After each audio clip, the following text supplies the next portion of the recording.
Hello everyone, welcome to the Redmen TV. It's player ratings time. Liverpool have been beaten by 2-0 by Chelsea and are out of the FA Cup. Going to do some player ratings, joined by Sanjay. You're going to help me with some of these, aren't you? Yeah, I'll try as much as I can. Okay. Adrian, disagree with me or agree with me on any of these? Go on, you go first, and I'm going to say 6. Yeah.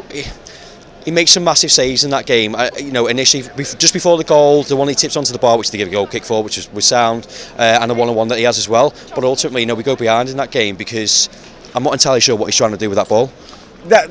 I would argue a 7, but apart from that mistake, he didn't do anything wrong. Okay. We'll say 7 because Sanjay said 7. No.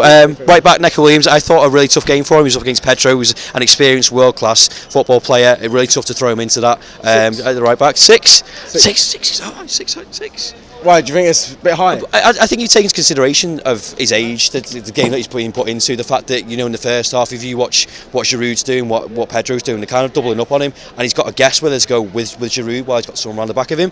Whether that's like squat. I'm going to give him 7. I gave you 7 for the first one, so 6 then. Lower than 6. Okay, well you get yours in the comments below then. Well, no, I just think it's harsh for him because he's a young lad. It's what you do. It's what you do right now. What you do right now. Okay. So that's why you're gonna have my fucking job in a minute, mate. Centre backs, Joe Gomez. Another tough one, frustrating game. Giroud. We know he's physical. He gets in your face. I probably 7. We had our first choice centre back partnership there, so you would expect them to do a little bit better. Yeah. So I'd say I wouldn't go more than a 6.5. Okay, well 6.5 for Joe Gomez, and then likewise Virgil van Dijk. Probably you're going to give the same. Yeah. 6. Yeah, he made mistakes. Yeah. Yeah. It wasn't Marshall. Maybe because he didn't have Trent there, but he still had Robertson and Joe. Yeah. So if you take into account Chelsea's front 3 as well, that's a really good front 3 that they've got in Pedro, Willian and Giroud as well. But Giroud, as I said before, gets in your face. If our centre back is the number 1 in the world, okay, you expect then I expect him to marshal it a little bit more. Okay, what about Andy Robertson? I probably like the way to give him a 6 as well. To be honest with you, I've said this before, and I was talking to you as we came out there, and I said this loads of times on videos as well. It's not criticism of Andy Robertson, but when he's with Sadio Mane, they know each other's play. They know when he can give and go, when he can. Origi isn't a winger. I think he halts his play sometimes, or the gamble, especially when he's got Willian up against him, who again is world class, but he's just not the same, is he? Yeah, I pretty much. Okay, all of what I've just said. Midfield, Fabinho, again another weird game for me. He showed glimpses of being great, but then I think our whole midfield was completely overrun by a better midfield. That's exactly where I was going to go. I was our whole midfield was overrun, so it's a little bit difficult with that one because none of them shone. Yeah. None of them shone. So Fabinho, how can you give him more than a 6? Yeah. Okay. Low scores, but it was a poor performance. It was poor, frustrating performance. Yeah, you're right. Curtis Jones again. Showed glimpses, but it's just not enough. If you want to overcome their midfield, you have to show a little bit more. So how can you give more than a 6? What do you think? I'll go 6 again. But I think there's again times where he needs to drop a bit deeper, go into play, and it's about learning when you're in game management of saying, well, what would Genie do in that situation? You drop deep, you go and collect the ball, you bring yourself into play, you drag other people out of positions, and again, like Neco Williams, Curtis Jones he's still a youth player. I think we expect a lot of these players, and that's a tough place to go to against a tough midfield. He wants to be in the first team though. So if he wants to be in the first team, he has to show why he should be in the first team. So Adam Lallana, midfield next.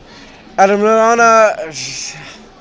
It's difficult when you're with that inexperienced midfield. They don't play together that often. That's the only sort of defence that I can give him.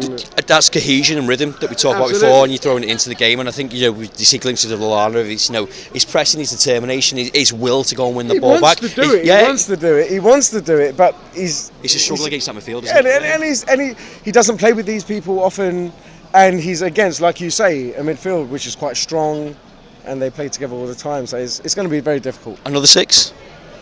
Can't say any more than that. Okay, fine. Divock Origi, and again, we spoke about this as I was coming out before, and I mentioned the stuff with Andy Robertson, but it just seems a bit predictable for me for Divock Origi, and he's not a winger, so I'll give him that. I'm not slagging him, I'm not throwing him under the bus, but he just frustrates me at times when he gets the ball. He's got his back to goal, he's by the byline, and he's just 2, 3, 4 touches, and it's too much, and then you just play the simple game. Firstly, we can never, ever, ever slag off Divock Origi.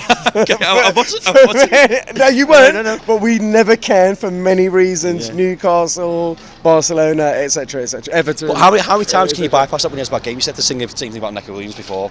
Judge it on that game.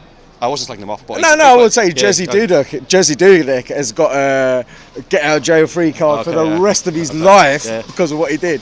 But even though he fucked up against Man United. But going back to this, he's not showed enough. He had a very difficult game, didn't he? Yeah. Five harsh. Yeah. Yeah, 5. It's going to have to be. Okay. Takumi Minamino, someone who kind of he seemed to have the bright spark of again a bit Bobby-esque in terms of his press, wanting to get the ball back and pressing up high in attack.